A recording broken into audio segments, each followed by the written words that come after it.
Әлемдік өндірушілердің үздік өнімі Алматыда 10-шы халықаралық қорғау және қауіпсіздік көрмесі өтіп жатыр. Жұрт назарына негізінен пәтер мен кеңселердің қауіпсіздігін қамтамасыз етуге қажет тауарлар ұсынылған.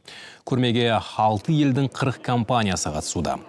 Пандемияға байланысты 2 жыл үзіліс болғандықтан жұмыс енді ғана жанданған. Қауіпсіздікке қатысты соңғы технологияның жемісі осында ұсынылды.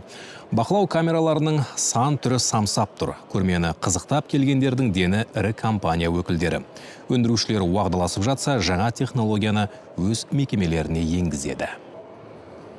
Көптеген осы қауіпсіздік, жаңағы бейнебақылау жүйелері, сол техникалық жаңағы ақпараттарды біліп отырмыз. Көптеген жұмыс орындарына жаңағы ыңғайландыру үшін жасалған көрме болып табылады. Бұл көрмеге былайша айтқан кезде жаңағы әртүрлі завод, жаңағы үй құрылысымен айналысатындар, кішігірім бизнес кәсіпкерлерге арналған